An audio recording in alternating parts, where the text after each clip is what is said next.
Hello everyone.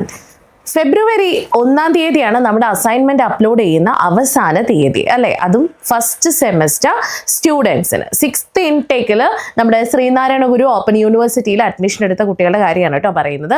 ഇപ്പോഴും ഒരുപാട് പേര് അസൈൻമെൻറ്റ്സ് അപ്ലോഡ് ചെയ്യുന്ന കാര്യത്തിൽ ഒരുപാട് സംശയം പ്രകടിപ്പിച്ച് വരുന്നുണ്ട്.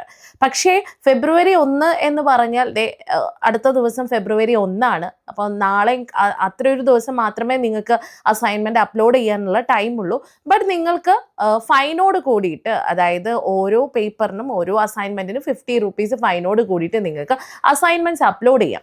ഇപ്പോഴും അസൈൻമെൻറ്റ് അപ്ലോഡ് ചെയ്യുന്ന കാര്യത്തിൽ കുട്ടികളുടെ സംശയം മിസ് ഇത് എങ്ങനെ അപ്ലോഡ് ചെയ്യും എന്നുള്ളതാണ്. അപ്പം ഇനി പറയുന്ന കാര്യങ്ങൾ ശ്രദ്ധിച്ച് കേൾക്കാം. നമ്പർ 1, അസൈൻമെൻറ്റ് നമ്മൾ പറയുന്ന പാറ്റേണിൽ ചെയ്ത് കഴിഞ്ഞതിന് ശേഷം ഫേസിംഗ് ഷീറ്റും ടൈറ്റിൽ പേജും പിന്നീട് നിങ്ങളുടെ കോണ്ടന്റ് ഒക്കെ വളരെ വൃത്തിയായി എഴുതിയതിന് ശേഷം ഓരോ പേപ്പറും നിങ്ങൾ ഫോട്ടോ എടുത്തിട്ട് എന്നിട്ട് നിങ്ങളത് PDF ഫോർമാറ്റിലേക്ക് മാറ്റണം. അതായത് നിങ്ങൾ ഒരു സബ്ജക്റ്റിന് 2 അസൈൻമെൻറ്റ് എഴുതുന്നുണ്ട്. അതിൽ ആദ്യത്തത് സെറ്റ് 1 പിന്നെ സെറ്റ് 2 ആണ്. ഫസ്റ്റ് വൺ സെറ്റ് 1 എന്ന് പറയുന്നത് ഡിസ്ക്രിപ്റ്റീവും രണ്ടാമത്തത് അനലിറ്റിക്കലും ആണല്ലോ. അപ്പോൾ നിങ്ങൾ ചെയ്യേണ്ട ഒരു കാര്യം എന്താണ്? ഡിസ്ക്രിപ്റ്റീവിലുള്ള സെറ്റ് 1-ന്റെ എല്ലാ പേപ്പറും ഫോട്ടോ എടുത്ത് അതൊരു സ്പെസിഫിക് ആയിട്ടൊരു PDF ആക്കി വെക്കണം. അപ്പോൾ PDF ആക്കുമ്പോൾ നിങ്ങൾ ശ്രദ്ധിക്കേണ്ട കാര്യം അത് 10 MB അതൊരിക്കലും കൂടാൻ പാടില്ല. ദെൻ നിങ്ങൾ നിങ്ങളുടെ പോർട്ടലിൽ കയറി നിങ്ങളുടെ ഐഡിയും പാസ്വേഡും എല്ലാം കൊടുത്തതിന് ശേഷം അതിൽ ഓൺലൈനായിട്ട് അസൈൻമെൻറ്റ് സബ്മിഷനുള്ള ഒരു ഓപ്ഷൻ വരുന്നുണ്ട്.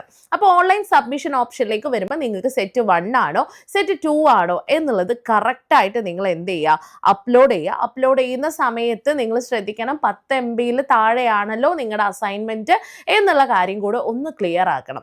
അപ്പോൾ ഇതാണ് നിങ്ങൾ നിർബന്ധമായിട്ടും ചെയ്യേണ്ട ഒരു രീതി. അതായത് ഇനിയിപ്പം അങ്ങോട്ടേക്ക് സൈറ്റൊക്കെ വളരെ വലിയ രീതിയിൽ ഹാങ് ആവാനുള്ള സാധ്യത കൂടുതലാണ്. കാരണം എല്ലാവരും ഒരുമിച്ച് അസൈൻമെൻറ്റ് അപ്ലോഡ് ചെയ്യുന്ന ഒരു സമയമാണ് കേട്ടോ. അപ്പം നമ്മൾ എഴുതിയിരിക്കുന്ന അസൈൻമെൻ്റ് എല്ലാം നല്ല വൃത്തിയിൽ സ്കാൻ ചെയ്ത് അത് ഫോട്ടോ എടുത്ത് അത് PDF ആക്കി 10 MB കുറച്ച് അത് അപ്ലോഡ് ചെയ്യണം. അപ്ലോഡ് ചെയ്യുമ്പോൾ അവർ ചോദിക്കുന്ന ഡീറ്റെയിൽസ്, പ്രത്യേകിച്ച് നമ്മൾ ഓൺലൈൻ സബ്മിഷൻ ആണ് എന്നുള്ളൊരു ഓപ്ഷൻ കൂടെ നിങ്ങൾക്ക് നിങ്ങളുടെ പോർട്ടലിൽ കാണാൻ വേണ്ടി പറ്റും, വെബ്സൈറ്റിൽ കാണാൻ വേണ്ടി പറ്റും. അത് നിങ്ങൾ പ്രത്യേകം ക്ലിക്ക് ചെയ്ത് കൊടുക്കണം കേട്ടോ. എങ്കിൽ മാത്രമേ അസൈൻമെൻറ്റ് അപ്ലോഡ് ആവുകയുള്ളൂ. പിന്നെ റിമാർക്സ് എന്നൊക്കെ ചോദിച്ചുകൊണ്ട് കുറേ ഓപ്ഷൻസ് വരും. പക്ഷെ അത് നിങ്ങൾ കൊടുക്കേണ്ടതല്ല. അത് ജസ്റ്റ് നിങ്ങൾക്ക് എന്തെങ്കിലും നമ്പേഴ്സ് എന്തെങ്കിലും മാത്രം നിങ്ങൾ ടൈപ്പ് ചെയ്ത് പോയാൽ മതി. ബട്ട് നിങ്ങൾ സെറ്റ് 1 സെറ്റ് 2 എന്നിങ്ങനെയുള്ള ഓപ്ഷൻസ് മാറാതെ നോക്കണം. അതാണ് നിങ്ങൾ ആദ്യം ശ്രദ്ധിക്കേണ്ട കാര്യം. അപ്പോൾ ഫൈനോട് കൂടിയും സൂപ്പർ ഫൈനോട് കൂടിയും അസൈൻമെൻറ്റ് അപ്ലോഡ് ചെയ്യാമെന്ന് വിചാരിക്കുന്ന കുട്ടികളുണ്ടെങ്കിൽ അധികം ഒരിക്കലും നീട്ടി വെക്കരുത്. നിങ്ങളുടെ റിസൾട്ട് വരാനുള്ള സാധ്യതകൾ കുറവ്, അതായത് കുറച്ചുകൂടെ ലേറ്റ് ആയിട്ടായിരിക്കും റിസൾട്ട് വരിക. സോ ഈ പറയുന്ന കാര്യങ്ങൾ എത്രയും പെട്ടെന്ന് പ്രോപ്പറായിട്ട് ചെയ്താലും നിങ്ങൾക്ക് അസൈൻമെൻറ്റ് അപ്ലോഡ് ചെയ്യാൻ വേണ്ടി പറ്റും. ആൻഡ് ഫെബ്രുവരി 1 ലാസ്റ്റ് ഡേറ്റ്, വീണ്ടും ഓർമ്മിപ്പിക്കുകയാണ്, അത് നാളെയാണ്.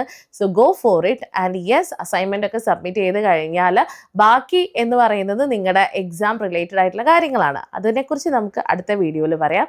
സോ അണ്ടിൽ ദെൻ നിങ്ങൾ ചെയ്യേണ്ട കാര്യങ്ങൾ എന്തൊക്കെയാണെന്ന് ഞാൻ പറഞ്ഞിട്ടുണ്ട്. കൂടുതൽ വിവരങ്ങൾ അറിയണോ നിങ്ങൾക്ക്? അങ്ങനെയാണെങ്കിൽ താഴെ നമ്പർ കൊടുത്തിട്ടുണ്ട്, കോൺടാക്ട് ചെയ്യാം. 6 മാസം കൊണ്ട് SSLC+2 കൂടാതെ ഇന്ത്യയിലെ ഏറ്റവും മികച്ച യൂണിവേഴ്സിറ്റികളിൽ നിന്നും UG, PG എന്നീ കോഴ്സുകൾ ചെയ്യാം. കേരളത്തിലെ ആദ്യത്തെ ഡിസ്റ്റൻസ് ലേണിംഗ് ആപ്പായ ഫ്യൂച്ചർ പ്ലസ് അക്കാഡമിക്കൊപ്പം